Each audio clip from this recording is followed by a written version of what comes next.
Hi you guys, this is Physics 2211, Lab 3, Black Hole Orbit.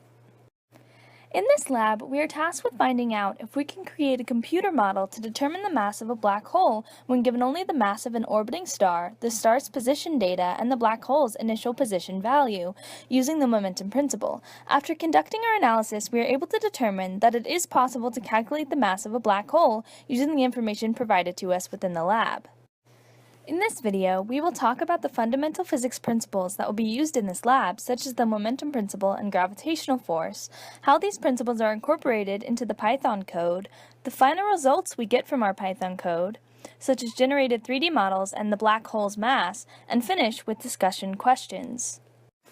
The lab makes sure to tell us that the only force acting upon the star is the gravitational force from the black hole, which is described by the equation gravitational force equals the gravitational constant times the black hole's mass times the star's mass divided by the distance between the black hole and the star squared. So acknowledging this, how do we go about finding the black hole's mass? Well, we use the momentum principle, of course. The momentum principle states that the change in momentum of an object over the change in time equals the net force acting upon the object, or more precisely that the parallel component and perpendicular component of momentum over time can be added together to give us Fnet. And now that we know Fnet, we can then set it equal to our equation for gravitational force to get that the mass of the black hole equals net force times distance squared over the gravitational constant times the mass of the star. And now, onto our Python code.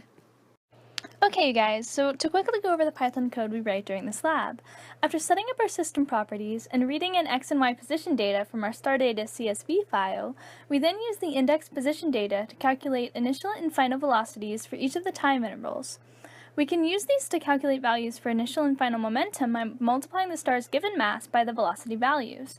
After this, we use these to find delta p and delta v, and once we have delta p, we can divide it by our given delta t to get dp dt, and per the momentum principle, set it equal to Fnet. Now to help further our analysis, we can calculate momentum's parallel component, or by extension the parallel net force component, by using initial momentum to find p hat, and then multiplying magnitude dp dt by p hat. We can then get momentum's perpendicular component by subtracting the parallel component of dp dt from dp dt itself. Now that we have the Fnet value, we can then plug it into our equation that we found before for the black hole's mass.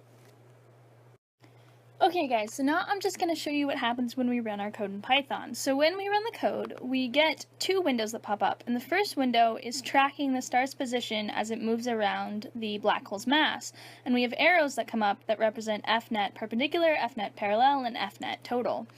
And we can see that they get larger as they go around as they get closer to the black hole and smaller as they get farther away, which is what we expect based on Fnet being equal to gravitational force, because when it's closer to the black hole's mass, the distance is smaller, and thus Fnet is larger, and when it's farther away, the distance is larger, and thus Fnet is smaller.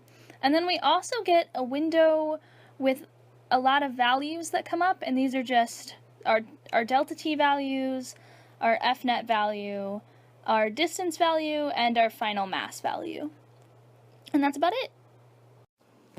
When we use Python to plug in our calculated values for Fnet and distance, we get a final result of our black hole's mass being 3.56622 e to the 31 kilograms, which checks out according to WebAssign and is plausible considering the magnitude of the other values included within this experiment. So now for final questions. For our first discussion question, it asks us to talk about how Fnet parallel, Fnet perpendicular, and Fnet are different from dp/dt parallel, dp/dt perpendicular, and dp/dt. Though the two are equal, that does not make them the same. There are differences in what they describe and how they are calculated. Fnet is found using the gravitational force equation, while dp/dt is found by multiplying mass times change in velocity over change in time. And while Fnet contributes to the changes in an object's motion, dp/dt only describes to us how the object's motion is changing over time. One is an integral player, the other is just an observation. So now on to the what if question.